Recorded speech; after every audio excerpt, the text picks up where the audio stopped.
3 Friday edition. Today we're going to talk about strange magic. But I want to thank everybody who's been with us in our conversations as it is. On Monday, uh, our Monday one will be an extension of Chancellor's Chat. So we'll see if Lord Don, and others of the Chancellor's Chat will join us on Monday nights. But for today, we're doing it right now. And just so one update on this weekend, we're going to be bringing back, you're going to see Endless Summer, Chasing the Endless Summer by our friend Sir Neil Goodman. Yes. Wow. I took an energy, so just to let everyone know, I took an energy drink right before this. It caught my mouth. The spirit of it caught my mouth.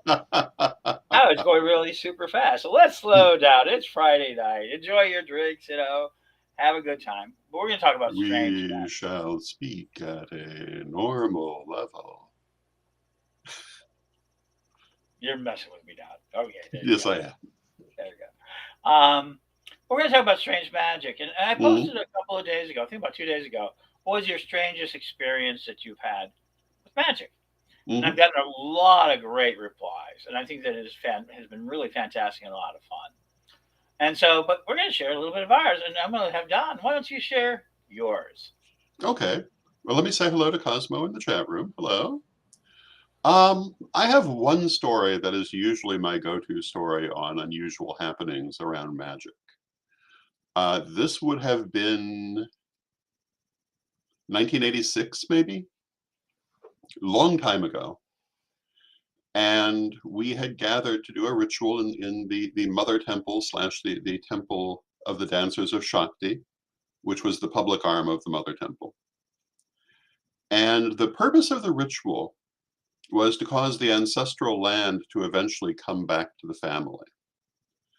And that has not happened, but it was a very powerful ritual. And we were setting up the ritual space at Lady Bitterwind's house, putting together the altar, etc. And as we're doing this, the door unexpectedly opens, and there's no one there. And Lady Crystal, who what was the first priestess of the tradition and the chief priestess of those two temples, really didn't think much of it, but she said, maybe it's a spirit. Hello, spirit, welcome.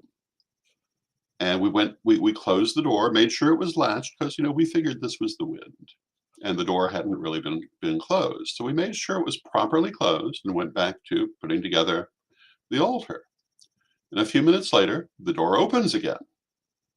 And Crystal looks at it and says, hello, spirit, or welcome, spirit, it would have been. She took a moment um, to welcome it, went and closed the door, more seriously this time than the first time. And we went back to setting up the ritual items.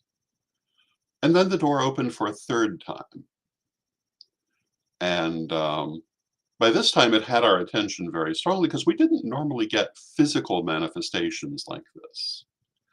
And that's what makes the story remarkable for me because our magic could be very effective, but it usually did not see this kind of immediate physical thing happening.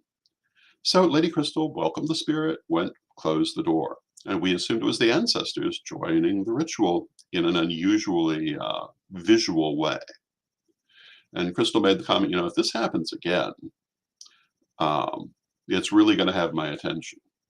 And we went back to finishing the altar, and then there was a knock at the door, an unmistakable knock, as if someone were at the door. And we all looked at the door. And then we looked at each other. And Crystal went to answer the door. One of the ladies present said, this spirit is too small to open the door, too small to reach the doorknob. And Crystal opened the door, and there's no one there. Had not been time for someone to knock and leave. It was again a spirit. Welcome, spirit, she said. Spirit came in. We later came to the view that again these had been the ancestors entering, and the last of them had been in life a child when they died. My sister Linda, and it was also thought that with her was another child spirit by the name of Tiana. And after that, nothing further happened. That's all there is to it. But for us, it was a very unusual experience. We didn't usually get that kind of physical um, confirmation of things. So I thought that was memorable. Um, Obviously, because you're now able to tell that story.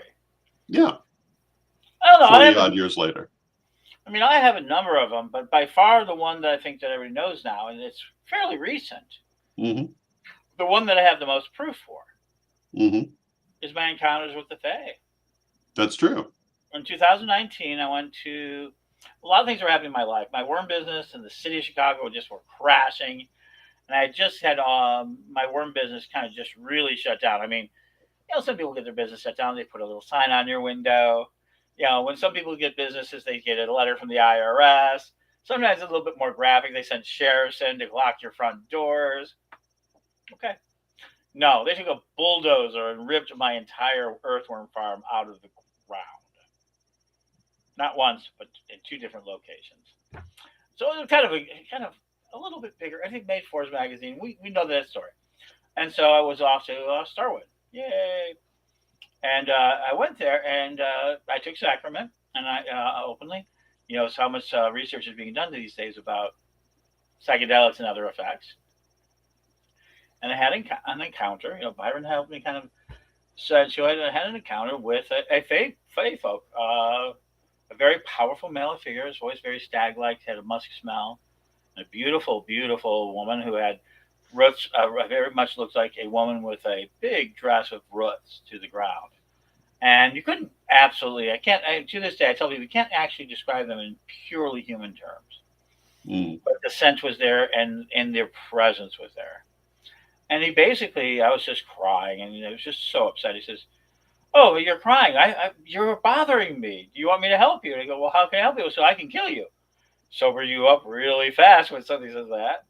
I can kill you." And it was very nonchalant, like it's just very casual. Go, no, I don't want that. He goes, "What's bothering you?" And in this process, he wanted me to carry a message for it. And I go, "I am not doing that. I know about this. This is unverifiable personal gnosis, and I refuse to do it. I've already gone way out on my limb. My faith and theirs. I'm gone. Go away." And in that moment, he snatched my eyes out, and I thought, "Oh my fucking god! I did something to blind myself. Not worry about it." And I heard noises and whispers, and I handed it to the woman, and she cleaned my eyes, and she handed them back to me. Didn't think anything of it. Finally, again, like all of you, oh wow, that's a really wild trip and everything else. I go back to my tent, go to sleep. In the morning, I wake up and I look across, and the trees across from me were beautiful, but they were different. They were odd to me. And something in my head says, "Oh, that's what the color green is supposed to look like." And I started looking around, and before I knew it, I had full color spectrum sight. I mean, I saw colors, and it was some of it for the first time because I'm verifiably, or was verifiably, double colorblind from the United States Hmm. military. And it wasn't like, oh yeah, maybe they misdiagnosed you. No, the early website. Oh my gosh, my early websites were influenced by it. A lot of my Hmm. clothing choices were influenced by it, and people knew it. I mean, it wasn't casual. Yeah, everybody knew, and a person doesn't spend 40 years preparing I've had people a accuse me of that. That's the greatest stage act in the world. Yeah. it would require a tremendous amount of patience. Uh-huh. Yeah. Getting tossed out of the military for it. I mean, and after expensive because it wasn't that I was just trying to be in the military. Hmm. Oh no, no, no! I was a gunners made missiles. They were talking about sending me the nuclear things. They had already gone through my electronic version. I got top of the class. They were looking at me going, "Oh boy, we got one." Yeah. It was with great disappointment that I think the senior chief petty officer sent me to the eye doctor. I thought about this. I think it was with a little reluctance when he realized it. Mm. And then I became a yeoman. But from his point of view, he lost an electrician's mate, electronics mate. Mm. Somebody helped make those missiles work. Yeah, And but for you the have most to be part, able to tell which wire is red and which wire is blue. oh yeah, oh my gosh, my glasses are all bent up. And so, yeah, and then basically, so that I came back, I saw all this thing. It's been verified. I really do have full color vision. It's been 4 years now. Mm-hmm. And yeah, there's a big dramatic difference in the way I look at the world from it. My world really did change. It was a very much a paradigm shift. Mm-hmm. Yes, indeed. Mm-hmm. It's those numbers in the corner are a little dangerous because I watch them go up and down. It's like I go over there, like, how many people are watching us? I don't mind, but I must not be seeing the same numbers. oh, it's the main account. Ah, that's why. Yeah. The chat rooms and the numbers and so forth are distracting at times. Well, I think people like them though. I think that people have asked for it. There you go. Mm-hmm. I think it adds a great deal, actually. Yes. And here we go. We're bringing on the magnificent Cosmo, and you guys are going to do something. I think you're working on projects, so I want to talk about. Oh, yes, that's true. But hello, welcome. Hello. Welcome, Cosmo. Hello. Hey, that's pretty cool. I'm just sitting there chatting, and all of a sudden I can be a part of a little conversation here. Now I'm way over my head here. Well, no, we're asking the simple question tonight. What is the strangest thing you've experienced in the magical world? Well, I was thinking mine's probably not as elaborate as what you've discussed, but hypnagogic hallucinations. There was a very transformative event that happened in my 20s. I was having stress and having a lot of hypnagogic hallucinations, and then it was a matter of facing fears. And at one point, I just decided to face that fear. You're in a state of sleep paralysis, and it was like this one moment of uncovering this mustard seed of love. And I don't know if it was like some divine spark, but it was the most momentous thing in my life. Mm-hmm. And I would say, it wasn't in the daily interactions of life, but it was through this kind of dream state, but it felt very real, very intense. Because you're effectively you're aware of everything when you're having like hypnagogic hallucinations. You just can't move, but you're kind of aware. You're the observer and the observed at the same time. Yes. And you're kind of guiding that dream state. It was a very lucid dream state, but I don't know what it was. I was going through a lot of fear and stress in my life at that time, but then I just decided to confront those images and what was kind of plaguing me in that dream. And it just something just so deep and intense. And I always remember that moment. I don't know if it would classify as what you're talking about, but it was certainly transformative. And it felt like a kind of divine spark that said, here's a new, or in touch with myself, maybe, the divine self, so to speak. So very cool. I don't know. That one came to mind. I don't know if that counts, but that's what I'll add. I think it counts. Because it does change your life, right? And it changes how you look at the world. In my case, being less practical, less rational, and thinking about the mystical side, the magic, the power, the wonder, the possibility of things that I discount in my normal day-to-day life, maybe if I'm imposing too much rigidity through linear thinking. So I think in a lot of ways, my practice has really caused me to get in touch with the intuitive side of life that way. And that's good. So I agree, but I've been caught up in this concept of the exponential world that we live. We think linearly. All our connections to tribal are linear. We live linear and local lives. Most of our energy is spent linear, meaning go forward and looking back, and locally. Yeah. But we now live in an exponential world. You just said it right at the beginning of this. I thought it was very prominent what you had said. It says, wow, I was just looking at the internet, and then suddenly I'm on a show. And you're not only a show, but you're on, YouTube, Facebook, and we're also on Roku, which is smart TVs. Just that fast, just that quick. Yeah. That's a great miracle of the modern age. What I call electronic telepathy. This is what I predicted, and I was so happy for it. But you two are going to work on, so we'll get Friday nights. On Saturday nights, I guess it's going to be back to horror. Yes, we're working on bringing back Reverend Don's Library of Horror, and that will be fun. Yeah, I'm hoping I can really support you well on that. It's a fascination. I work at a film studio. I love film. I love history, especially the classics, just like you do, just like we've talked about There are so many, I don't know, there's so many films today, but when I watch them, I feel like, oh my gosh, I've seen that before, and I've seen it done a little better.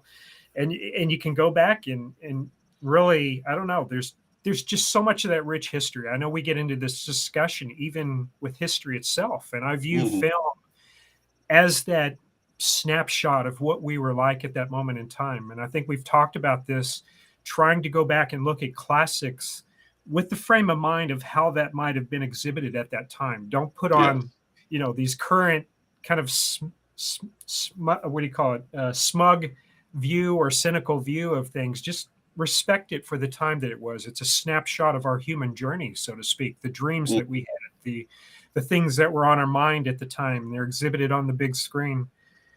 I don't know. I think there's a lot of rich history there, and that's, and the horror gets so metaphysical. There's so many great things to dive under that are applicable today. I mean, you talked about it with the Mummy. I mean, you've kind of dissected that, went into that quite well, and that's still applicable. And you talk about doing Dementia 13, and Metropolis has entered into public domain this year. Me and Dow are so excited about that. Yes. You think that has a lot of metaphysical implications, because that wasn't as we would think as a robot, but you talked about how metaphysical Metropolis was. Well, Metropolis, of course, there's the famous movie we all know, but there was also a novel that was written to go with the movie. It was written by Thea van Harbou, who wrote the screenplay as well. She was the wife of Fritz Lang, who was the director. And her original screenplay and her novel are far more metaphysical than what finally made it to the screen. But if you watch Metropolis, you still see the residue of the parts of the story they cut out. And it makes an interesting echo behind one of the greatest science fiction films ever made, that it was also a metaphysical film. You bring up a good point. It becomes a gateway to that literature. It's just like Frankenstein, or even 1984. I mean, watching, what was it, the 50s version, and then the one that was in 1984, which I thought was excellent. Yeah. With Richard Burton and John Hurt. But that was a gateway, and I think I've read 1984 2 or 3 times, and I'm rereading it again to pick up that nuance. And then you take that back and you watch these films again, and you gain a deeper appreciation. Because you can only convey so much within a 2-hour time frame, right? So you have to respect that liberties have to be taken. But if you treat it as a doorway to that broader depth of conversation and topic, I think there's a lot of great films, just like you just mentioned with the Metropolis example. But the 1984 comes to mind as well. So often film, and also now television, can really introduce you to things you might not otherwise realize you're interested in. History is one of them. There have been a number of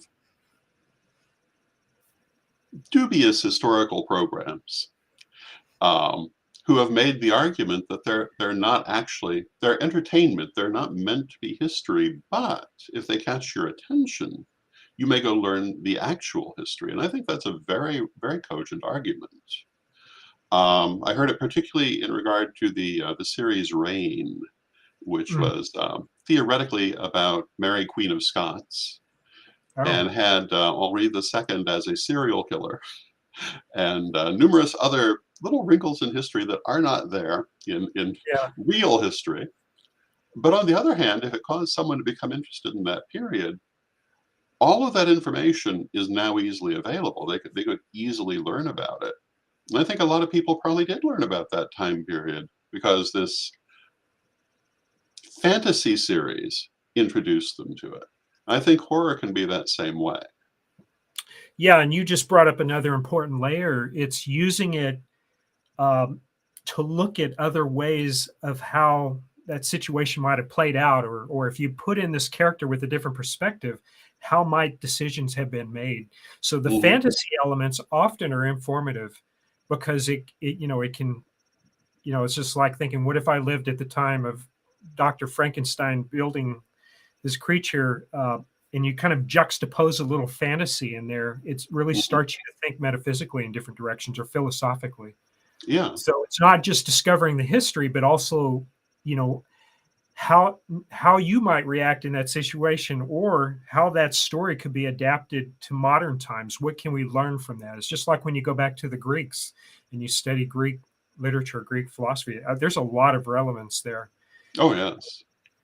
But yeah, I think the fantasy often elucidates that in a different way. And it's interesting you mentioned Frankenstein, because I was thinking of Frankenstein, and you know, there have been many different takes on that story, some of which have more to do with what Mary Shelley wrote than others. I don't know how many people have actually read Frankenstein in the current generation, because it's a 19th century novel. Yeah. And a lot of people have difficulty now with the length and the complexity of 19th century novels, which I think is sad, but it is true. But I mean, certain things that people take for granted about the story of Frankenstein are not in that novel, and other things that they don't realize about the story are. Yeah. Yeah, and I think you had talked about this the other day, and I did a video. I have this book down here somewhere, but we had mentioned Frankenstein, the True Story, the 1973 Yes. Christopher Isherwood screenplay, which I was love that probably version. one of the closest. Yeah, because the Frankenstein creature is really he's intermingling with society. Yeah.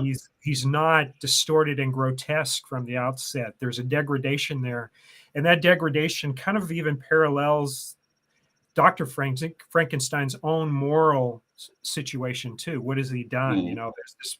He's now seeing what is happening to the creature as a reflection on his own ethics for the science that he's done. I thought it really crystallized that aspect of the story, which I mean, it's present in Mary Shelley's work. That's right. Yeah. But it's rarely, in adaptations, rarely that clear. Well, when I read the book, I found it foremost philosophical. It was very deeply philosophical, not like, you know, just a creature running amok. No. Not at all. No, it had everything to do with the creature's emotional complexity, the question of the question of whether it should have been done in the first place, but also the second place, because basically Frankenstein just disowned his creation, which is where all of the negativity came from. If he had behaved differently, and I believe toward the end of the novel he admits he created the problem. His mishandling of the situation is what caused the creature to become a force of negativity. And that might not have happened otherwise. But he was apparently at some level horrified by what he had done. And one of the interesting things I believe about the novel is the extent to which it does not describe the process by which the creature is created. I believe it does reference galvanism and some electrical things, but it doesn't exactly it doesn't exactly lay out what you see in most movies. I believe it talks about him crafting the body of the monster rather than like sewing together pieces. So it's not exactly clear what he did. And she was influenced apparently by the concept of the homunculus from alchemy. And so again, metaphysics. Yeah, right, and it leads you back to the topic at hand, the magic, you know, where does the and the only last thing I'll say on that one, not to distract too much, with the writing quality was so great for the short time that she put that together. It was the same thing when I read Red Badge of Courage at that time. It was like, oh my gosh, she did this over a few days, and it's just an immaculate piece of writing. So going back to what you were saying, but you see, Ed had me on, and now I've distracted you from. Oh no, there was nothing of a distraction. People liked it. I was able to go ahead and poke around our social media world. Oh, okay. So yeah, I can do a little bit of that. So yeah, I'm just Frankenstein is certainly on target for strange magic. Well, it is. I was going to say that does bring it back, because certainly that seemed to be explored. You mentioned the alchemy and the hermetics, and Dr. Polidori or whatever, Yes. using his chemical approaches to this magic of creating life, so to speak. So I don't know. In a lot of ways, it is relevant, although it may not be real life. Certainly nowadays, anything's real life. I mean, you know. Well, the idea of the homunculus was a big deal in alchemy. A lot of Mhm. people were trying to create one, and in an astral sense, it's not even especially unusual. A number of people have done that. We have instructions for it in second degree Mhm. under the term golem or guardian.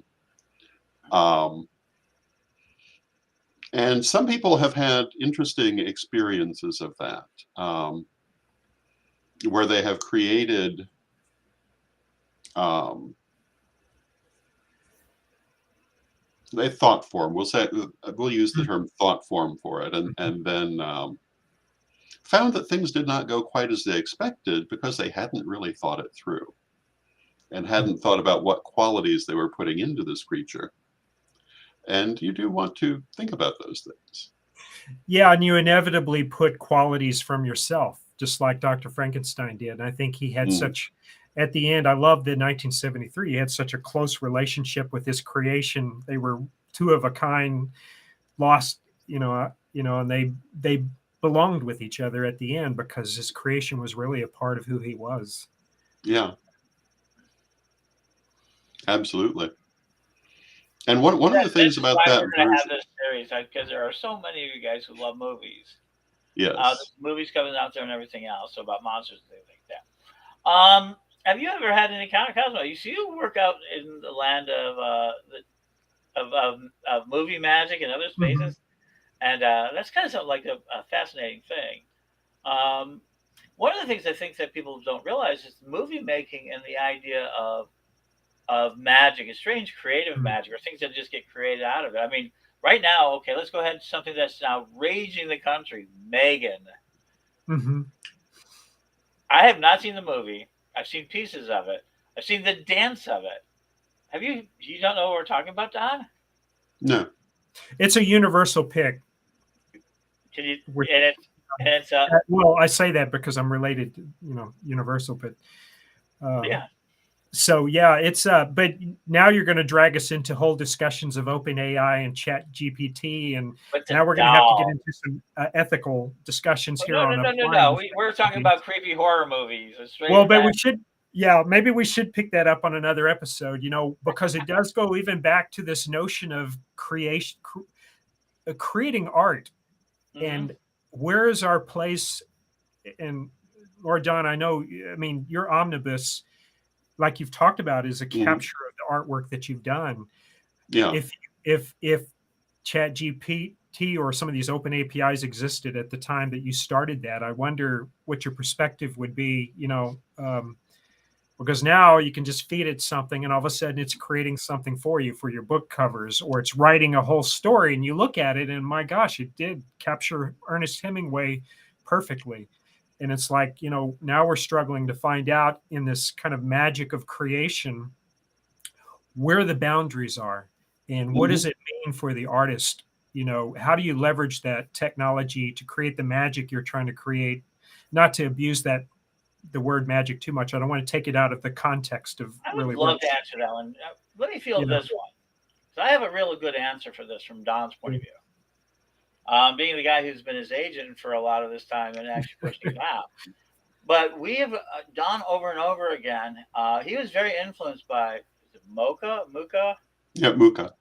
Muka, and Yeah. often a lot of his early things, it would be some part of it, which was the public domain aspect of it, would be incorporated into his art Hmm. through tracings and things like that. So Don did incorporate art and other artists, especially from that domain of those early transformers things. Not so much today, but in the early days he did, and a lot of beautiful things he did was created from that sort of idea of a derivative work that was in kind of in the public domain. And Don has also created a couple of clip art sets that are in Yeah. the public domain in the Creative Commons. And the other thing is, Don for a while was the most published artist in the pagan magazine world. He's one of the most published artists in the pagan magazine world. There you go. And so, in a lot of ways, Don has always been about this sort of creative, putting it out, making it available to the public, not worrying about royalties, not really about. This is like his first project. He's actually going to get direct cash from it, and not putting the other thing of it. He's going to get actually royalties from his own publishing company. That's how hard he had to work to get this out there. But he's always been very public oriented, and you'll see that this book, while it's copyrighted, not in the sense that it's copyrighted, but in this format, it's also got a Creative Commons aspect to it. Mm-hmm. So if you had bought the earlier work, which had the Creative Commons license with it, you can make your very own version of this.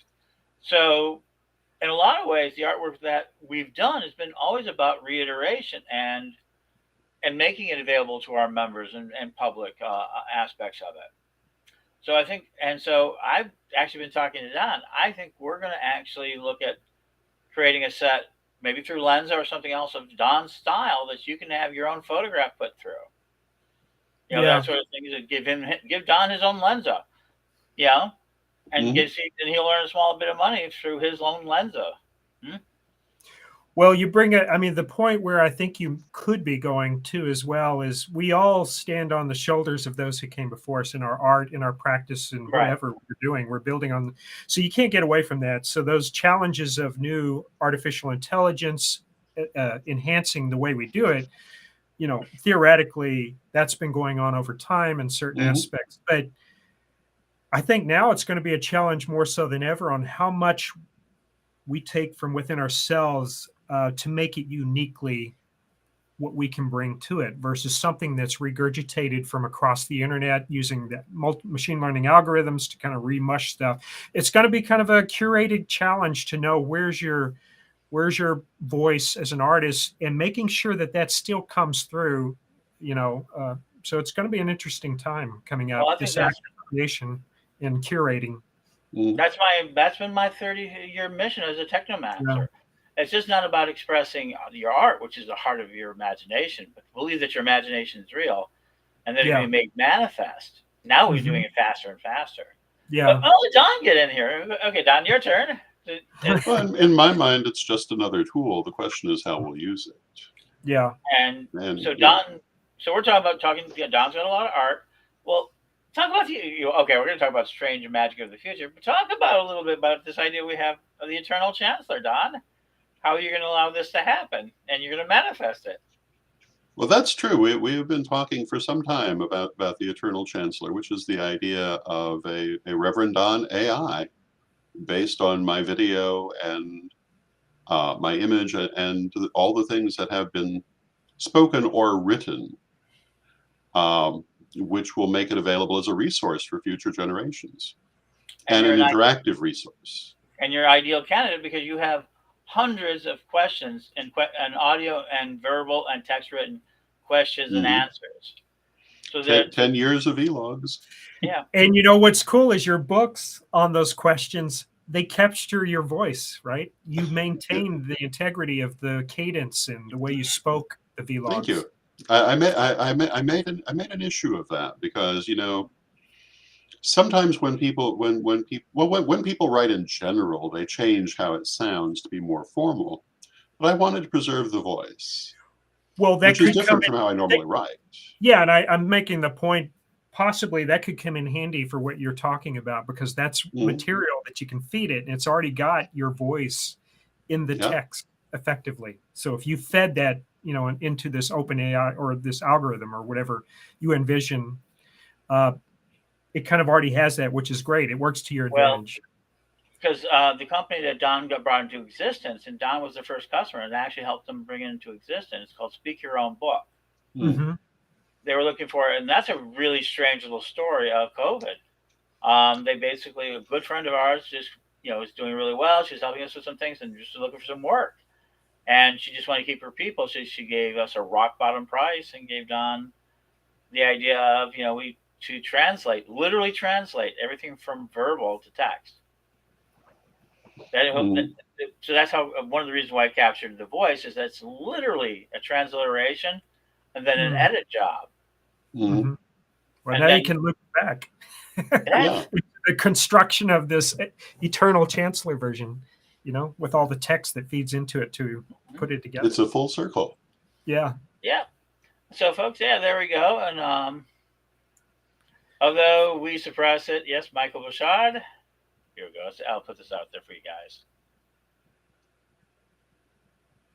I think people do, in a lot of cases, delight in chaos. Although what I think they really want is change and development, but they don't know how to, but chaos is what they're familiar with. And but I think we have an inborn need to avoid stagnation. Well, plus there's a benefit with embracing uncertainty in your philosophical stance, because life is uncertain in a lot of ways. There's chance out there, and the more I think you can embrace that chaos and uncertainty, you have a little bit better way of fluidly navigating things when they come about. Without, if you're too rigid and controlled in the perspective, then you get all disgruntled and stressed when certain things come your way versus kind of just flowing with it. I don't know. Speaking of the vlog, one of the more interesting series of questions had to do with the idea of suffering. And I tend to think that suffering is the result of when our reality does not match our expectation, much more than whatever that reality may be. I think that, excuse me, I think that when even when our reality is not necessarily objectively good, if it matches our expectation, we're much less likely to feel that we're suffering. And sometimes we can have a perfectly good objective reality, but feel that we're suffering because we thought we should have better. And I think that, I've never known people with more problems than people who've never had problems. Yeah. Because they never learn what constitutes a small problem and isn't really an issue. And so they ping pong off the walls about issues that other people would take in stride because they have had those experiences. Yeah, it helps you develop some confidence. I mean, you don't have confidence until you face those things. You get the trial by fire. And then, those uncertainties come up in the future. Then you have a little bit of toughness to deal with that at that point. I mean, I run into that every day, even learning new stuff at work. It's still, then I remind myself, that's okay. Get over that initial hump and just go with the flow. Yeah. But yeah, you make a great point. So I want to bring up the last thing of Strange Magic. It is the astrology out there. On Sunday starts the order. So it starts the year of the rabbit. Go rabbit. Go rabbit. I'm a rabbit, and actually, this is my rabbit. Yes. It is. You're talking fluffy bunny? Huh? Or you mentioned rabbit? Chinese rabbit, and of course, I'm a fluffy bunny. Absolutely, and I've written the articles about it. Yep. And this They're is the year very of the good. rabbit. Brilliant fluffy bunny salute. But we were both born in the year of the water rabbit, and this is the year of the water rabbit. So we've gone the whole cycle. We're 60 years, so that makes us 60 years old, of course. Mine's next month. And next year, I get the delight of having on my birthday the lunar eclipse. So this is a particularly long year of the rabbit. And next year, on my birthday, is the year of the dragon, the wood dragon. Interesting timing. This is the year we have the, we're just getting prepared for the solar eclipse. There's a lot of energy around that. There's been, my Aquarius has been told me, he's calling me out, says, don't be lazy. There's a lot of opportunity ahead of us. But people want to know about that. And people are noticing. One last thing I guess we will finish up with, because we did want to talk about, how for, the idea of New Year's and everything else. But this idea of astrology and astronaut now taking more and more control within like the social spheres. People are actually much more aware. I've never known people, like a lot of witches. Oh, was it a full moon last night? I didn't check my logbook. Today, it's like everybody knows, and there's all this lore thing. Can you talk to that, Don?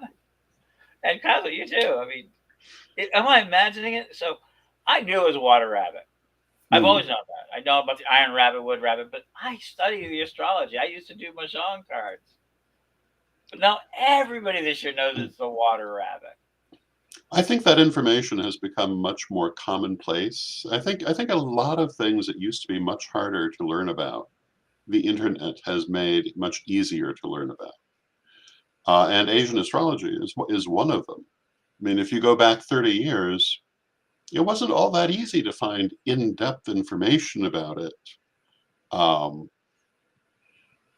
in the Western world.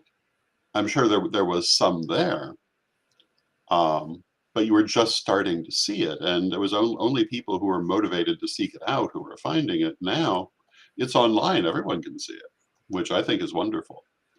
And I think there is a much greater awareness of the Lunar New Year and its astrological associations than ever before in the Western world, and I'm sure that will only continue.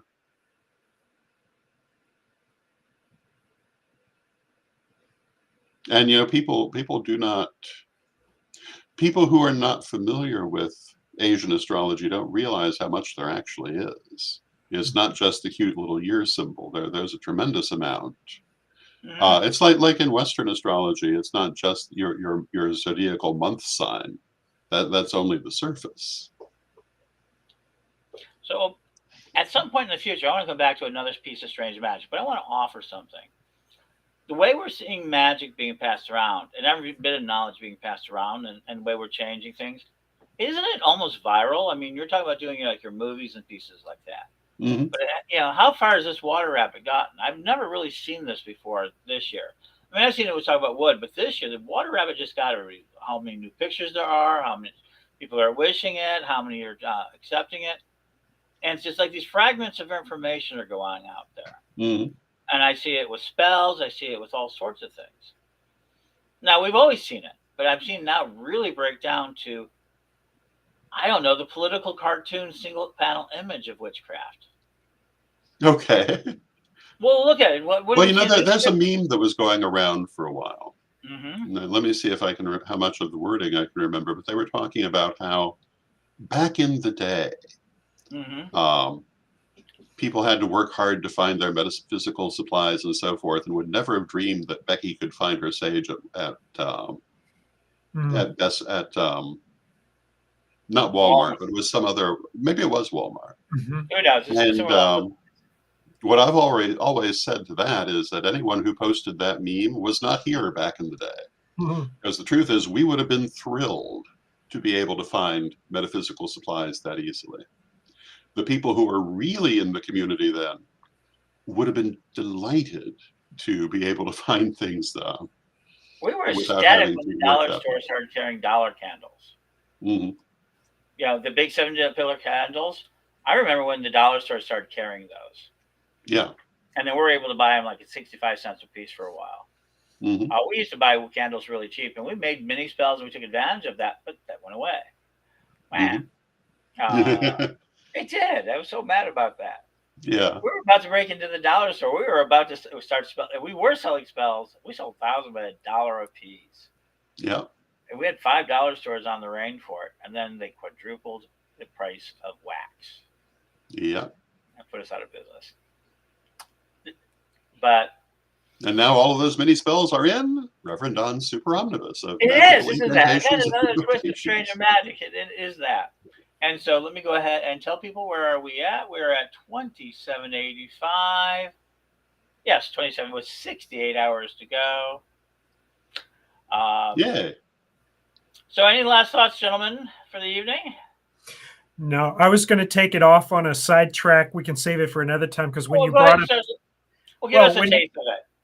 When you brought up this notion of the pervasiveness of so much information, maybe the cynical mind in me also thought about the fact that there's so many things you have to really sift through to get to the true essence of stuff these days. You have to really put on your curation hat a lot more.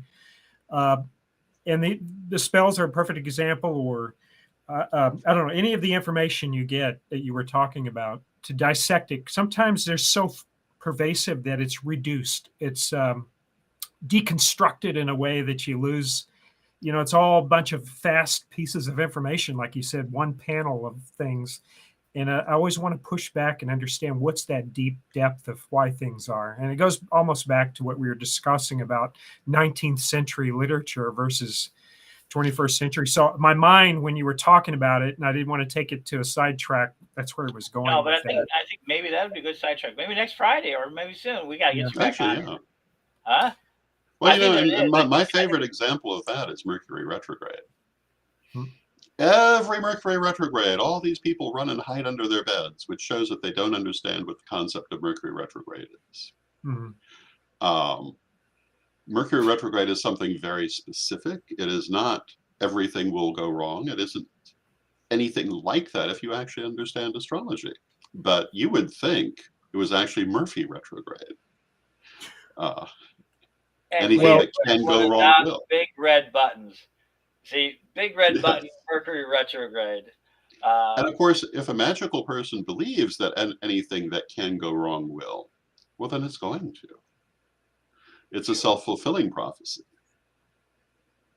So you won't hear me talk about Mercury retrograde very often. Even though that doesn't mean I don't believe in it. Doesn't mean I'm not aware of it. It means that I know it's a more discrete thing than it's made out to be. See, you're right about the side tangent there. Yeah. But I think I think we should pick it up. So the next time we have our conversation, we should have this conversation.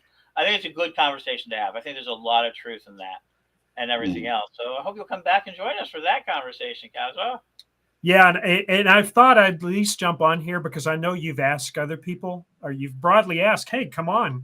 So maybe I can at least nudge other people to come on by me showing my silly face on here, but I enjoy it. And I think, the point is, if you go back to Reverend Don's whole catalog of knowledge, there's so much there that does go into the underpinnings of things that I would encourage people to go back and look at a lot of, like the Magick TV videos, the archive. There's just a lot of rich information there. If you don't mind me suggesting that. Not at all. Yeah. Well, that's part of what we're doing. The Pagan World TV project is just a continuation of this. I mean, right. This show tonight, right now it's very nice entertainment. A couple of years from now, it'll be kind of a little quaint, but 50 years from now, they're going to go, oh, that's how they were thinking. This is what they saw. We're like foundational. I talk a lot about the Dawn Star ancestor aspect of this. We're the cave paintings of the next age. I mean, we are we're the little bisons and all of that. Where we're chasing the silicon world of the future.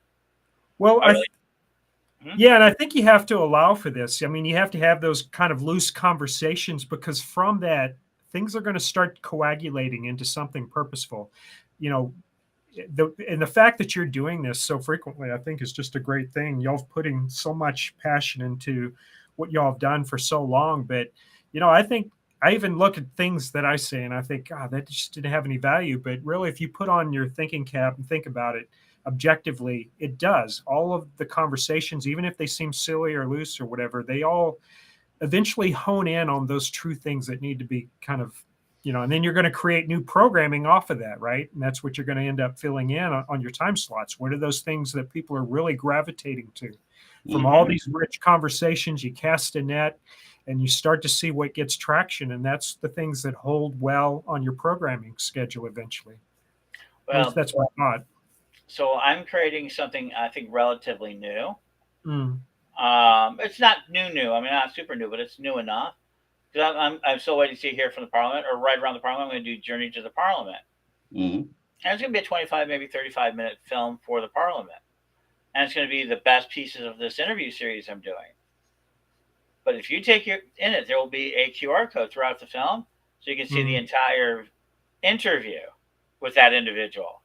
So you're sitting there in a theater seeing a 35-minute version. You can go ahead and see the 90-minute version. And if you want to see the individual, the idea of the individuals, you can hop onto that. It's a bold project, but I think it's going to have a lot of way of how documentary is going to work out of this. And I want to have one of the early documentaries. It's kind of my bucket list things. Ed does have a bucket list, and that's one of them. But this idea of creating this sort of film where it does talk about all the different ways, in this case, Journey to the Department, all these different ways that these people of faith are heading towards this event, and where they've been with this event it is. But there's a lot of times, like, I would love to have heard that whole conversation that they had that they showed 3 minutes of or 4 minutes of. And in this new world of film creation with unlimited digital film and in digital capacity, I put a QR code into a film and then you can go see the whole thing. Yes, indeed. Yeah, and the other thing is, you've got so many, I don't want to overuse the word eclectic, there's so many varied frameworks and views that are coming into play that, inevitably anything that's said is going to interest somebody in the broader audience because it's going to lack, there's just such a diverse, reality in the pagan community, the beliefs and the ways people practice and the backgrounds that they come from and what they bring into their practice currently, that it's like you can't miss. No matter what you say, it's gonna line up with something, And I think that's a good place to be. Absolutely. And so, Don, one last statement? Nope. Well, everybody is individual. Everyone is different. So yes, it is true that something that you don't think is important could be very important to someone else. Yeah. And I think that's something that historically people have often not realized, because particularly historically, people have tended to think that everyone is kind of the same. And although we certainly have commonalities, we are not the same. Each person comes from their own unique experience. And we were talking about the omnibus. Some of the artwork in the omnibus were things I was going to throw away. I didn't see a purpose for them, but others did, and they turned out to be right. They were perfectly fine. They just were not exactly as I had envisioned them, but they had meaning for other people. And that really changed a lot of my attitude toward even my own work. So there you go. All right. And with that, as we end it, thank you, Cosmo, for being here. And, if you can come on, we're talking. And if you want to do your own talk show, we're really starting to make a move. Watch the announcements that are coming out and join us for February 8th, where we're going to actually change so much. We're going to need your help. We're going to need everybody's help. But yes. With that done, we'll leave with a prayer. Divine Mother Goddess, Divine Father God, beloved ancestors, we ask you to help us to understand the world we navigate, to see other people accurately and with compassion. Help us to know the role we play in life, even when it is not obvious, and help us to realize the lives we touch. Beloved Mother Goddess, beloved Father God, beloved ancestors, with love and with respect, we thank you. May the blessing be upon you, and may you be blessed as well. Until next time.